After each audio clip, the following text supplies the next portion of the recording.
നാഗ് അശ്വിൻ്റെ ഡിറക്ഷനിൽ പ്രഭാസ് പ്രധാന കഥാപാത്രത്തിൽ വരുന്ന ഇന്ത്യൻ സിനിമയെ തന്നെ മറ്റൊരു തലത്തേക്ക് കൊണ്ടെത്തിക്കാൻ സാധിക്കുമെന്ന് വിശ്വസിക്കുന്ന ഇന്ത്യയിലെ തന്നെ ഏറ്റവും വലിയ സിനിമയിലൊന്ന്. നമസ്കാരം, എൻ്റെ പേര് വിഷ്ണു. എൻ്റെ ചാനലിലേക്ക് ഏവർക്കും സ്വാഗതം.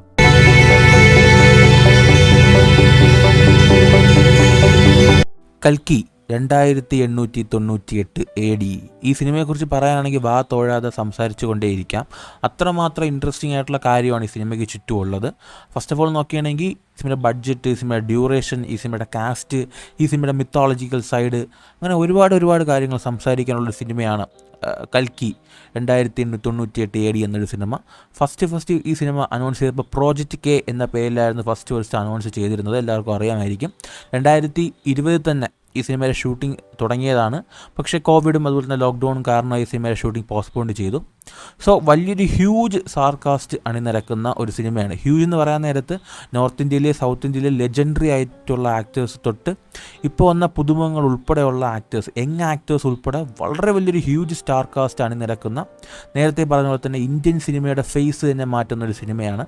അതിന് മുന്നോടിയായിട്ട് തന്നെയാണ് ആദ്യമായിട്ട് സാന്റിയാഗോ കോമിക്കോണിൽ ഡെബ്യൂ ചെയ്ത ഫസ്റ്റ് ഇന്ത്യൻ സിനിമയും ഇത് തന്നെയാണ്. ഈ സിനിമയുടെ ടീസർ അവിടെ വെച്ചായിരുന്നു ലോഞ്ച് ചെയ്തിട്ടുണ്ടായിരുന്നത്. എല്ലാവരും അറിഞ്ഞിട്ടുണ്ടാവും. സോ ഒരു ഹ്യൂജ് ആയിട്ടുള്ളൊരു കാര്യം തന്നെയാണ്. ഈ സിനിമയുടെ മാർക്കറ്റിംഗ് തന്നെ നോക്കുകയാണെങ്കിൽ വളരെ ഹ്യൂജായിട്ട് നടന്നിട്ടുണ്ടായിരുന്നു. ഈ സിനിമയ്ക്ക് വേണ്ടി ഒരു കാറ് തന്നെ ക്രിയേറ്റ് ചെയ്തിട്ടുണ്ടായിരുന്നു. അത് ഓട്ടിച്ചായിരുന്നു പ്രഭാസിൻ്റെ ഓഡിയോ ലോഞ്ചിനൊക്കെ വന്നിട്ടുണ്ടായിരുന്നത്.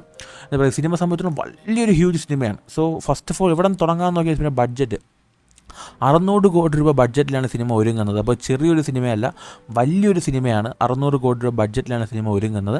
സോ സിനിമയുടെ ഡ്യൂറേഷൻ നോക്കുകയാണെങ്കിൽ 2 മണിക്കൂർ 45 മിനിറ്റാണ്. ഇത് ഫസ്റ്റ് പാർട്ടാണ്. സിനിമ 2 പാർട്ടാണ് വരുന്നത്.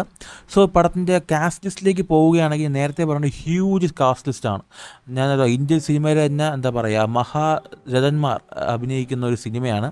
ഒരു മൾട്ടി സ്റ്റാർ എന്ന് പറഞ്ഞാൽ പോരാ, ലെജൻഡറി ആക്ടേഴ്സ് എന്നൊക്കെ പറയേണ്ട തരത്തിലുള്ള ആക്ടേഴ്സാണ്. നോക്കുകയാണെങ്കിൽ പ്രഭാസ്, അമിതാഭ് ബച്ചൻ, കമലഹാസൻ, ദീപിക പദുകോൺ, ദിൽഷ പട്ടാണി, ശോഭന പോലുള്ള വലിയൊരു സ്റ്റാർ കാസ്റ്റാണ് നടക്കുന്നൊരു സിനിമയാണ്.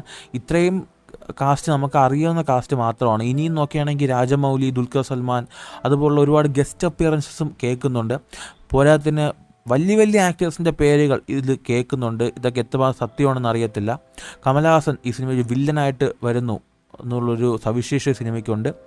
ആൻഡ് എന്താ പറയുക, ഈ സിനിമയ്ക്ക് മുന്നോടിയായിട്ട് ഇതിന് മുമ്പ് തന്നെ ഒരു അനിമേറ്റഡ് സീരീസ് പുറത്തുവിട്ടിട്ടുണ്ടായിരുന്നു. എല്ലാവരും കണ്ടു കാണുമെന്ന് പ്രതീക്ഷിക്കുന്നു. 2 എപ്പിസോഡ്സാണ് വരുന്നത്. ആദ്യമായിട്ടൊരു AI വരുന്നൊരു സിനിമയും ഇത് തന്നെയാണ്. ബുജ്ജി എന്ന പേരുള്ള കീർത്തി സുരേഷാണ് ആ AIക്ക് സൗണ്ട് കൊടുത്തിരിക്കുന്നത്. ഭൈരവയും ബുജ്ജിക്കും വേണ്ടിയുള്ളൊരു TV സീരീസ്, ഒരു അനിമേറ്റഡ് സീരീസും വിട്ടിട്ടുണ്ടായിരുന്നു. അത് കാണാത്തൊരു കണ്ടിട്ട് സിനിമ കാണാൻ പോകുന്നത് വളരെ നന്നായിരിക്കും. ഈ വേൾഡിലേക്ക്, കൽക്കി എന്ന വേൾഡിലേക്ക് ഒരു ഇൻട്രൊഡക്ഷൻ തരുമ്പോൾ ഒരു സീരീസാണത്. So what to expect from this movie എന്ന് പറയാൻ നേരത്തെ പറഞ്ഞ പോലെ തന്നെ ഇതൊരു മിത്തോളജി, ഒരു സയൻസ് ഫിക്ഷൻ സിനിമയാണ്. പൂർണ്ണമായിട്ടും നമ്മളുടെ ഇന്ത്യൻ മിത്തോളജിയെ ബേസ് ചെയ്തെടുത്തുകൊണ്ട് വരുന്ന ഒരു സയൻസ് ഫിക്ഷൻ സിനിമയാണ്. അമിതാഭ് ബച്ചൻ നോക്കുകയാണെങ്കിൽ അശ്വത്ഥമാവ് എന്ന കഥാപാത്രത്തെ പ്ലേ ചെയ്യുന്നത് എല്ലാവർക്കും അറിയായിരിക്കും. അശ്വത്ഥമാവ് ആരാണെന്നുള്ള കാര്യം. മഹാഭാരതത്തിലുണ്ടായ മോസ്റ്റ് പവർഫുൾ ആയിട്ടൊരു വാരിയർ ആയിരുന്നു. അദ്ദേഹത്തിനെ ഭഗവാൻ കൃഷ്ണൻ ശപിക്കുകയും അദ്ദേഹം ഇമ്മോർട്ടലായി മാറുകയും ചെയ്തു. സോ അങ്ങനെ ഒരുപാട് കാര്യങ്ങൾ ഈ സിനിമയിലുണ്ട്. മഹാഭാരതമായിട്ട് ഒരുപാട് കണക്ട് ചെയ്യുന്നൊരു സിനിമയാണ്. സോ ഈ ഒരു സിനിമ നടക്കുന്നത് ഒരു അപ്പോക്കലിപ്റ്റിക് വേൾഡിലാണ്. നമ്മളുടെ ലോകമൊക്കെ നശിച്ച് ലോകത്തിൻ്റെ അവസാന ഘട്ടങ്ങളിലാണ് ഈ സിനിമ നടക്കുന്നത്. കലിയുഗം തുടങ്ങി കലിയുഗത്തിൻ്റെ അവസാനം വിഷ്ണുവിൻ്റെ അവതാരമായ കൽക്കി അവതരിക്കും എന്നൊരു മിത്തോളജിക്കൽ ഇതുണ്ട്. നമ്മളെ ഹിന്ദു മിത്തോളജിയിൽ ഒരുപാട് പേർക്ക് അറിയായിരിക്കും കാര്യം. അതിനെ ബേസ് ചെയ്യുന്ന സിനിമ എടുത്തുകൊണ്ട് വരുന്നത്. സോ അതിനെ പ്രൊട്ടക്റ്റ് ചെയ്യാൻ വേണ്ടി അമിതാഭ് ബച്ചൻ അശ്വത്ഥമാവ് എന്ന കഥാപാത്രം വരുന്നു. ഇവരെല്ലാം ഇപ്പോൾ റൂൾ ചെയ്തുകൊണ്ടിരിക്കുന്നത് നോക്കുകയാണെങ്കിൽ കമലഹാസൻ അവതരിപ്പിക്കുന്ന സുപ്രീം ആഷ്കി എന്നൊരു കഥാപാത്രമാണ്. ഈ കഥാപാത്രത്തിന് ഒരുപാട് പ്രായമായി എന്നുള്ള കാര്യം നമുക്ക് ട്രെയിലറിൽ കാണാൻ കഴിയുന്നുണ്ട്. ഈ കഥാപാത്രം കലിയായിട്ട് വരുമെന്നും പറയുന്നുണ്ട്. സോ സിനിമ ഇറങ്ങും വരെ ഭയങ്കര ഇൻട്രസ്റ്റിംഗ് ആയിട്ടുള്ളൊരു സ്റ്റോറി ആയിരിക്കും. വളരെ ഇൻട്രസ്റ്റ് ആയിട്ട് കാണാൻ പറ്റുന്നൊരു സിനിമയായിരിക്കും. കാരണം ഇതിൻ്റെ 2 ട്രെയിലറിൽ നിന്ന് തന്നെ ഈ സിനിമയുടെ ഒരുപാട് കഥകൾ നമുക്ക് വായിച്ചെടുക്കാൻ കഴിയുന്നുണ്ട്. വളരെ വലിയൊരു ഹ്യൂജ് ക്യാൻവാസിൽ ഒരുങ്ങുന്നൊരു സിനിമയാണ്.